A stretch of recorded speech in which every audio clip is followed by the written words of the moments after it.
So, have you heard about the big change that will come soon for the postgrad work permit? If you haven't, keep on watching. Canada is really serious on how they will cut down international students in Canada. And this is through changing the policy on the postgrad work permit. There's news circulating online that IRCC is giving out surveys to institutions and provinces about the proposed changes on the postgrad work permit. Let's talk about that. What are those? So make sure that you subscribe and like this video if you want to see more videos like this. Number one change is aligning the postgrad work permit to the labor shortage here in Canada. Because before, when you apply for the postgrad work permit, as long as your program is eligible, your school is eligible, they don't really care what kind of program, what kind of field you're going to study. Regardless if you study business, sciences, technology, they don't care about that. But this time, they're proposing that you should study a program that is aligned to what they need here, which makes sense, you know. They're strategically aligning it. They're using the international student program to fill the gap. And I totally understand that, why they're doing this, because they don't want to attract a bunch of business students, which happening already. There's so many business students already. I made a video about it. And I already warned my viewers to avoid that program as much as possible. Basically, if you're taking a business program right now, if you're in a diploma program right now, if you have the chance to switch that to an in-demand program, do that. Or if you're still outside Canada, if you can take a master's degree, do that, because they're also proposing that they might exempt the graduate students or francophone students. So there is an advantage if you are taking a master's degree in business administration, right? But right now, maybe your question would be, oh, what are the in-demand occupation? What are the in-demand programs? I've made so many videos about it, but basically if you're in tech, healthcare, trades, hospitality could be an in-demand too, depending on the location, depending on the area, or depending on the province.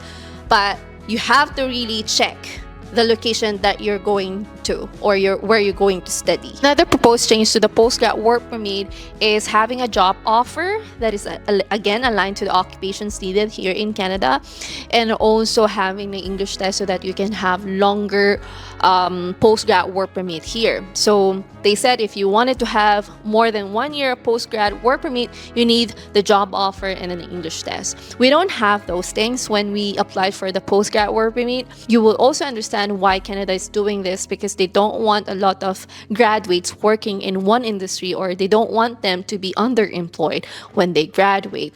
And also there's an advantage if your program has a co-op or internship, because you will have the chance to get a job offer even before you graduate. Or for me, I would also advise that you apply for the job before you graduate, like 3 months before you graduate. I remember when I applied for my postgrad work permit, it took me 2 weeks. When I got the job offer, and then when I got the job offer, I applied for the postgrad work permit. You have 180 days, a grace period of 180 days, or before the expiration of your study permit, to apply for the postgrad work permit. So that will give you at least 1.5 or 2 months from the completion of your program to get a job offer. So for me, I feel like that's enough time for you to get a job offer. But depending on the industry, some jobs, it will take you like 6 months.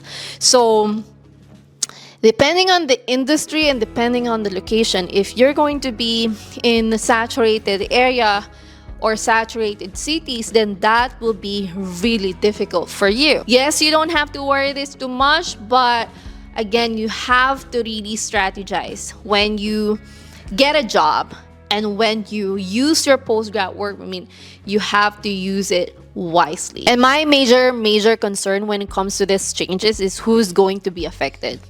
Because I feel like it's not just going to be incoming students. It's also going to be the current international students. We're not sure yet. We're just assuming, because they have this statement where it says grandfathering. So it will not be just incoming. They're also thinking to implement this to incoming or the current international students who are about to graduate.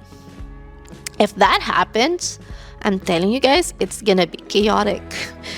Because I don't think these students will just be sitting back and accept this change.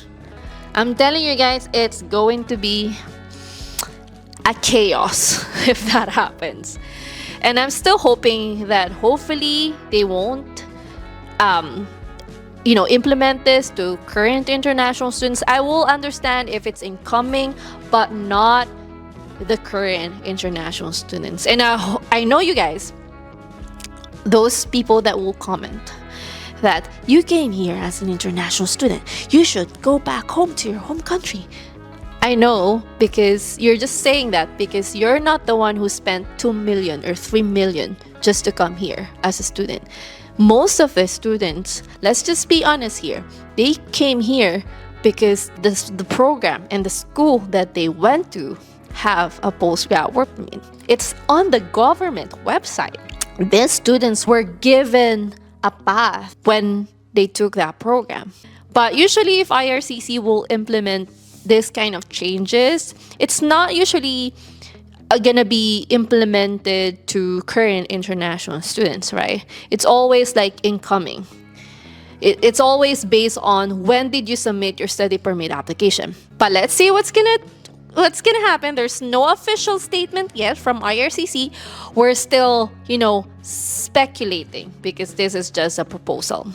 So hopefully we'll see more updates. It's going to be finalized this year, I believe. But let's hope for the best, right? Let's just look at the brighter side. They're doing this because it's going to be for you as well. It's going to be for the better. So thank you guys for watching this video, and I'll see you in the next video. Make sure that you subscribe to our channel if you want to see more updates, and I'll see you in the next one. Bye guys.